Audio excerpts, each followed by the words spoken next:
स्वाध्याय प्रणेते पूजनीय पांडुरंग शास्त्री आठवले यांच्या जीवनावरील सत्याधिष्ठित कादंबरी देह झाला चंदनाचा. लेखक राजेंद्र खेर. वाचक स्वर राहुल सराफ. भाग 47.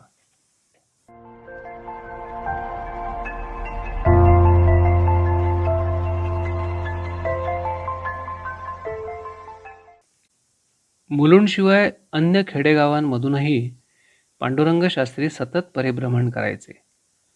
तिथल्या लोकांशी प्रेमाच्या 4 गोष्टी करायचे. त्यांच्याबरोबर स्वतःचा डबा खायचे. आपल्या डब्यामधलं त्यांना द्यायचे. स्वतः शास्त्री पंडित असूनसुद्धा कोणत्याही सोहळ्या ओळ्यात किंवा कर्मकांडात ते गुरफटलेले नव्हते. परिवारातला एक सदस्य या भावनेनंच ते समाजामध्ये मन मानेल तिथे जात होते.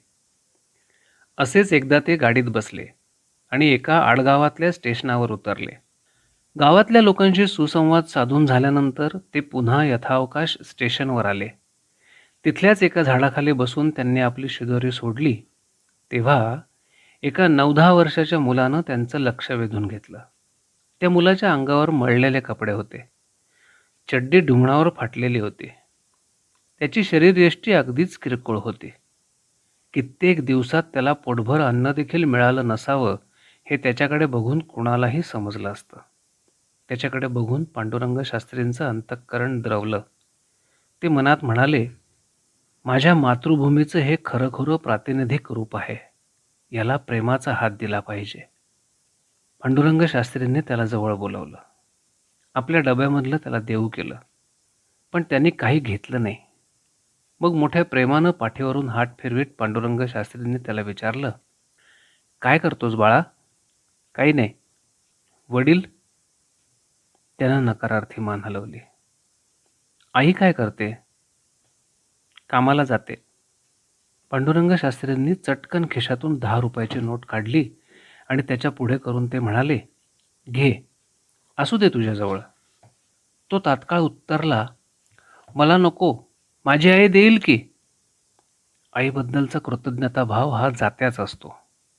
या विचारानं पांडुरंग शास्त्रींच्या नेत्रात पाणी तरळलं. त्यांनी पुन्हा त्याला आग्रह करून बघितलं, पण त्यांनी पैसे घेतले नाहीत. तो जेव्हा जायला निघाला तेव्हा त्याला थांबवून पांडुरंग शास्त्री म्हणाले, अरे थांब, मला एक काठी हवी आहे. झाडावर चढता येतं का तुला? हो. मग देशील का एखादी काठी काढून? देतो की. मोठ्या उत्साहानं आपली फाटकी चड्डी सावरत तो चटकन झाडावर चढला. एक लांब सडक काठी त्यानं पांडुरंग शास्त्रींना काढून दिली. काठी हातात घेऊन पांडुरंग शास्त्री त्याला म्हणाले, वा, मला हवी तशीच काठी दिलीस. हे घे काठीचे पैसे. मला नकोत पैसे. का? तू मला एवढी काठी काढून दिलीस, माझं मोठं काम केलं, मग आता पैसे का नकोत? कारण काठी काढायला मला श्रम कुठे पडले, म्हणून मी पैसे घेणार नाही. तेवढ्यात गाडी आली. काही न बोलता पांडुरंग शास्त्रींनी झटकन 10 रुपयांची नोट त्याच्या खिशात कोंबली आणि गाडी पकडली. निर्मलाताईंना हा प्रसंग कथन करून पांडुरंग शास्त्री म्हणाले, मुळात माणूस असा नीतिमान असतो. तो फुकट कोणाचं घेत नाही. मग गीता काय सांगते? फुकट घ्यायचं नाही हेच गीता सांगते ना. गीतेचे असे मौलिक विचार समाजात पोहोचवावे लागतील. त्यासाठी अंतिम माणसाजवळ जावं लागेल.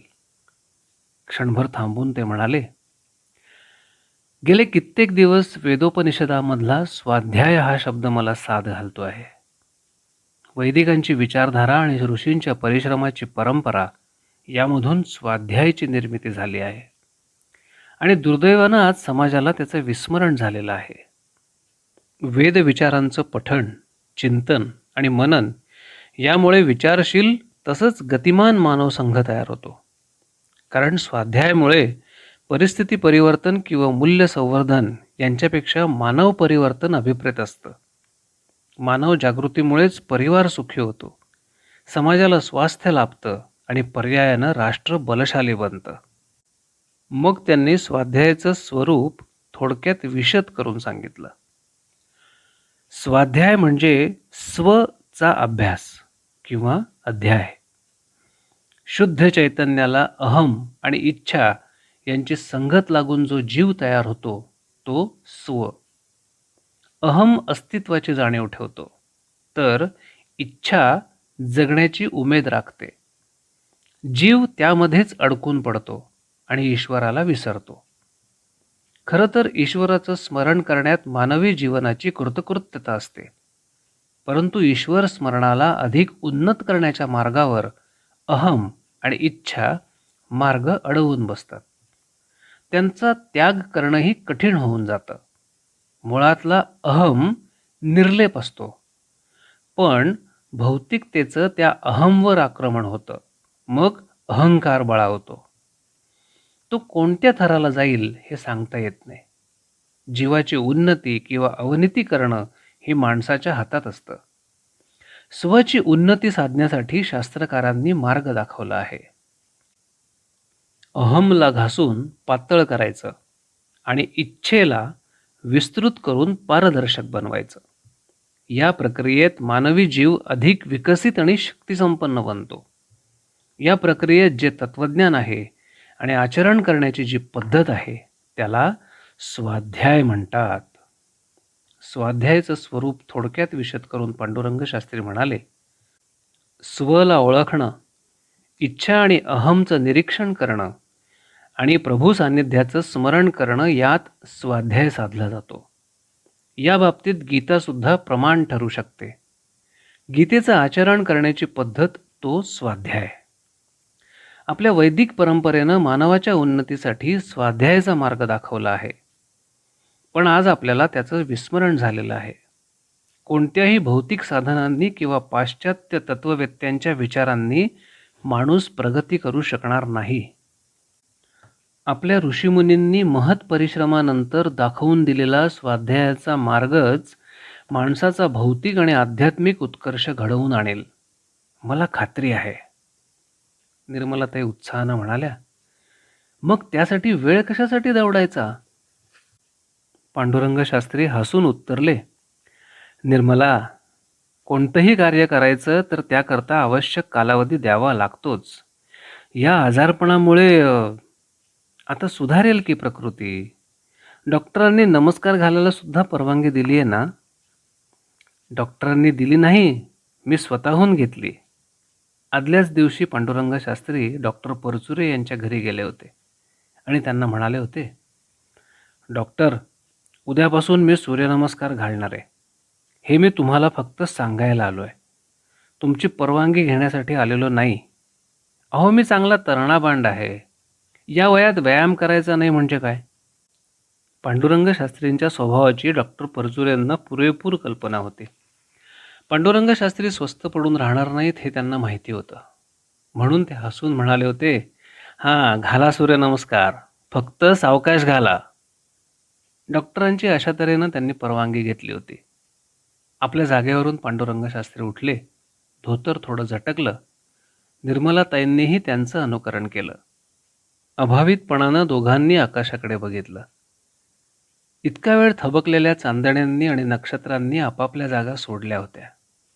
जणू त्यांनाही भरभरून विचारधन मिळालेलं होतं आणि ते विचार सत्यात आलेले पाहण्यासाठी ते तारकासमूह कार्यप्रवण झाले होते. त्या पतीपत्नींनीही आपली जागा सोडली होती, भवितव्याचा वेध घेऊन. त्यांच्याबरोबर चालताना निर्मलाताई म्हणाल्या, आज फार वेळ फिरण्यामध्ये घालवला. असं म्हणू नकोस. आपण वेळ वाया घालवलेला नाही, उलट कारणी लावला. या फिरण्यातून केवढं विचारमंथन झालं. भावी कार्यासाठी अशी विचारमंथनं आवश्यकच ठरतात. 3 महिने मी काही नुसता बसलो नव्हतो. माझं सतत विचारचक्र चालू होतं. माणूस विचार करत बसला म्हणजे निष्क्रिय बसला असा अर्थ होत नाही. तसा निष्क्रिय मी आयुष्यात कधीच होणार नाही. प्रतिदिनी मी काही ना काही विधायक कार्य करीत राहीनच. अगं, तो परमेश्वर मला थोडाच स्वस्थ बसू देईल. हे बोलल्यानंतर त्यांनी निर्मलाताईंकडे वळून बघितलं. दोघेही एकमेकांकडे बघून हसले. त्या हसण्यातच भावी कार्याची मार्गक्रमणा दृग्गोचर होत होती.